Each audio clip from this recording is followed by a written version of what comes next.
Hello everyone, and welcome back to Picture Mavericks. Before we begin, a quick note. Deadpool is rated R, and this video covers the full film including its adult humor, graphic violence, and some genuinely dark themes around cancer, disfigurement, and identity. If you're a younger viewer, this one is for the adults. Now, with that said, let's get into it. Today we are talking about Deadpool, released in 2016, directed by Tim Miller, produced by Marvel Entertainment and Kimber Genre, and starring Ryan Reynolds in a role he spent over a decade fighting to make happen. The film made over $783 million worldwide on a budget of just $58 million, making it the highest-grossing R-rated film in history at the time of its release, a record it held for 2 years. It was produced by 20th Century Fox, not Marvel Studios, which is important context we will come back to. Now here's the thing about Deadpool that most people miss because the film is so aggressively funny that it is easy to overlook. Deadpool is not a superhero film. Not really. It is a love story. A love story about a man who gets cancer, is transformed into something he believes is monstrous, and spends the entire film convinced that the woman who loved him before cannot possibly still love him now. Everything else, the red suit, the fourth wall breaks, the spectacular violence, the endless jokes, all of it is the armor that Wade Wilson puts on to avoid dealing with that fear directly. Once you see that, the whole film looks different. Before we get into the story, I want to spend a moment on why this film matters in a larger context, because it genuinely changed what was considered possible in mainstream superhero cinema. By 2016, the superhero genre was completely dominated by PG-13 films, safe, broad, designed to appeal to the widest possible audience, including children.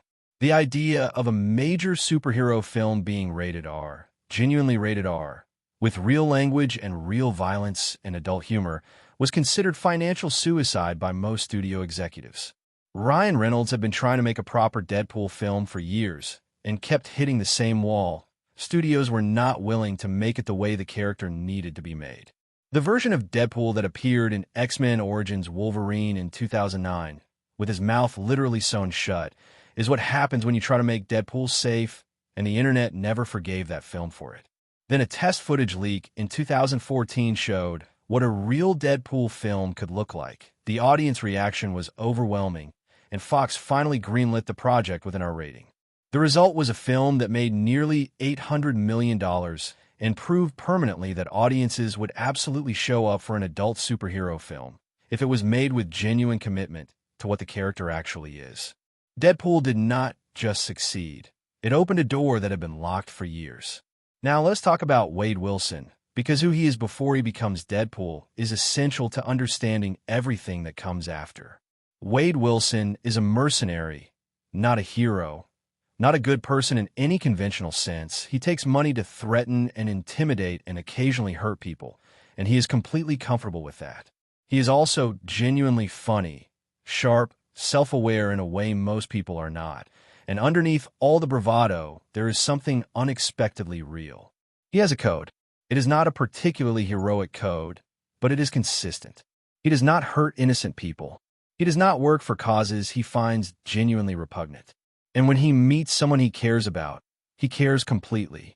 Ryan Reynolds plays Wade in the early sections of the film with enormous charm, and it is important that he does because the film needs you to genuinely like Wade before everything goes wrong.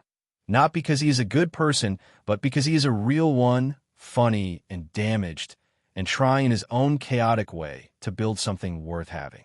Wade Wilson before the mask is a man who has spent his whole life treating seriousness as a threat to be deflected with humor, and the film is going to put him in a situation where humor cannot reach.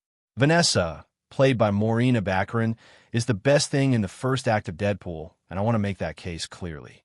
She is not a passive love interest waiting to be rescued. She is Wade's equal in every way that matters, equally damaged, equally funny, equally unwilling to pretend to be something she is not.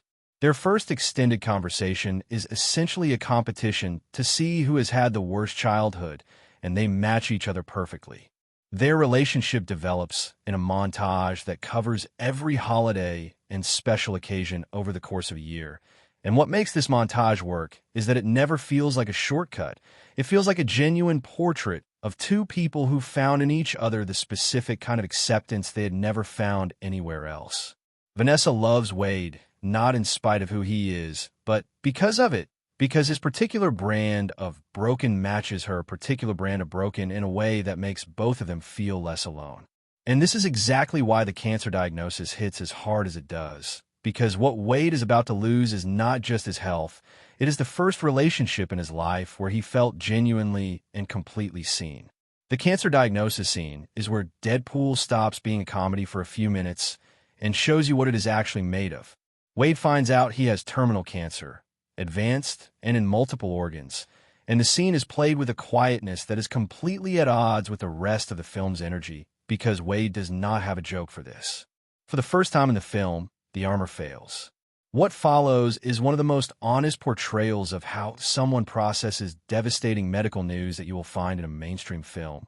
The disbelief, the gallows humor as a defense mechanism, the fear that is too large to look at directly, and most importantly, the immediate thought of what this means for the person he loves. Wade's first instinct is not self-pity. It is Vanessa. How does he tell her? What does this do to her?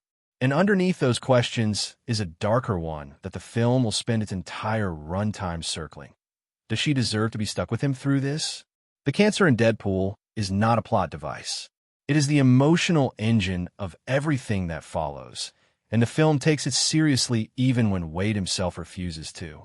Desperate and out of options, Wade is approached by a recruiter for a secret program that promises to cure his cancer by activating latent mutant genes, giving him superhuman abilities along the way. He goes, and what follows is one of the most sustained sequences of cruelty in a mainstream superhero film. Ajax, real name Francis Freeman, played by Ed Skrein, runs the program, and the process is not medical treatment. It is systematic torture, subjecting subjects to extreme physical and psychological stress to trigger mutation, with no concern whatsoever for what the process does to the person. Wade survives. His cancer goes into remission. He develops a regenerative healing factor so powerful that he is essentially unkillable, capable of recovering from almost any injury, including ones that should be fatal. But the process also permanently and severely disfigures his entire body, leaving him with the appearance he spends the rest of the film hiding under a mask. And here is the thing that Wade cannot get past. He is alive. He is cured. He is more physically capable than he has ever been. And all he can think is that Vanessa cannot see him like this. Ajax did not just disfigure Wade's body. He handed Wade the perfect excuse to disappear from the life he was building. And Wade, who was already afraid he was not worthy of that life, takes it. Deadpool breaks the fourth wall constantly throughout this film, speaking directly to the audience, making jokes about the budget, commenting on the plot, referencing Ryan Reynolds and the Marvel Universe, and it is funny every time. But I want to explain what the fourth wall breaking is actually doing beyond being a stylistic choice, because it is serving a real narrative purpose. Deadpool talks to the audience because talking to the audience is the ultimate form of deflection. If you are narrating your own story, commenting on it from a distance, making jokes about it as it happens, you never have to fully inhabit it. You never have to feel it completely. Wade Wilson has been using humor as a shield his entire life, and the fourth wall breaking is the cinematic version of that. Every time the film gets close to something genuinely painful, Wade cracks a joke at the camera and the moment passes. But notice that the fourth wall breaks slow down and almost disappear in the scenes with Vanessa. In those moments, Wade is not performing for anyone. He is just there, and that contrast is not accidental. The fourth wall breaking tells you where Wade is emotionally at any given moment. When he is talking to the audience, he is hiding. When he stops, he is real. Deadpool does not tell its story in chronological order, and I want to explain why that choice works so well, because it is easy to just accept the structure without noticing how cleverly it is constructed. The film opens in the middle of the highway action sequence, with Deadpool already in full costume, already fighting, already making jokes, and it works backwards and forwards from there, giving you the origin story in chunks rather than all at once. The reason this works is that it mirrors how Wade himself processes things, not linearly, not confronting things directly in sequence, but circling around the painful parts, approaching them sideways. mixing the humor of the present with the weight of the past in a way that dilutes both slightly. If the film had been told chronologically, the cancer diagnosis and the workshop would hit earlier and harder, and the audience would spend the rest of the film grieving Wade's old life rather than enjoying the character he has become. By starting in the middle and filling in the backstory gradually, the film lets you fall in love with Deadpool first and understand Wade second, which means by the time you understand what he lost, you are already invested in what he is trying to rebuild. It is a structure built around the same emotional logic as the character himself. Ajax is not trying to destroy the world. He is not building a weapon or planning a coup or attempting to become a god. He is just a cruel man running a cruel program who made the mistake of doing something unforgivable to someone with a regenerative healing factor and an extremely good memory. And I think this makes him more interesting than most superhero villains. Not more threatening, but more grounded, because what he represents is not an abstract evil, but a very specific and recognizable kind of person. Someone who has power over others and uses it without conscience because he genuinely does not feel anything that would make him stop. Ajax had his ability to feel pain removed as part of his own mutation process, and the film suggests that this has extended to a broader emotional numbness. He does not feel guilt. He does not feel remorse. He experiences other people's suffering as simply irrelevant to his goals. He is the perfect antagonist for this particular story because he is not the reason Wade is suffering. The cancer is the reason Wade is suffering. Ajax is just the person who tried to cure it in the most monstrous way available and left the bill for someone else to pay. I want to be very direct about what the real conflict of Deadpool is, because it is easy to miss it underneath all the action and the humor. The real conflict is not Wade versus Ajax. Wade will find Ajax, and Wade will defeat Ajax, and both of those things are never really in doubt. The real conflict is Wade versus his own belief that he is unlovable in his current form. Everything Wade does in this film, the mask, the refusal to contact Vanessa, the single-minded focus on finding Ajax, all of it is driven by one thing: the conviction that if Vanessa sees what he looks like now, she will not be able to love him anymore, and he would rather she think he is dead than watch her try and fail to hide her reaction. And that fear, the fear that you are too broken or too damaged or too changed to be worthy of the love you had before, is not a comic book fear. It is one of the most human fears there is. People feel it after illness, after trauma, after anything that changes them in ways they cannot reverse. Wade just processes it by shooting a lot of people and making jokes about it. The final battle of Deadpool takes place on a decommissioned aircraft carrier.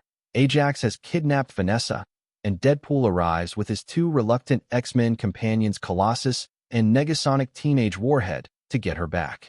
The fight itself is exactly what the film promised in its opening sequence: fast and violent and funny, and full of the particular kind of creative brutality that Deadpool specializes in. But what I want to focus on is the moment the action stops, because that moment is where the film earns everything it has been building toward. Ajax tells Wade that even if he defeats him, he cannot fix Wade's face. The disfigurement is permanent and nothing will change it. He is trying to take away Wade's reason for fighting, the hope that defeating Ajax means getting his old appearance back and therefore getting his old life back. And Wade defeats him anyway, not because he has found a solution to the face problem, but because somewhere in the course of this film, without quite noticing it, he has stopped fighting to become the person Vanessa fell in love with and started fighting simply because Vanessa is in danger and he loves her. The shift is small and the film does not announce it, but it is the whole point. After Ajax is defeated, Vanessa sees Wade's face for the first time, and Wade sees her reaction. She does not run. She does not look away. She looks at him, really looks at him, and then she makes a joke, because she is Vanessa and that is how she handles things, and then she pulls him close. She chooses him. Fully informed, completely aware of what he looks like, she chooses him. And this is the moment the entire film has been working toward, not the action sequence, not the defeat of the villain, but this, Wade Wilson finding out that the thing he was most afraid of, being seen completely and rejected, was not what was waiting for him on the other side of all this. The ending of Deadpool is not triumphant in the way most superhero endings are triumphant. There is no city saved, no world rescued, no grand victory. There is just two people on a wrecked aircraft carrier, one of them looking exactly like himself for the first time in the whole film, and the other one choosing to stay. That is the ending, and it is enough. So let us bring it all together. Deadpool is a film about one thing underneath all the noise, and that thing is this.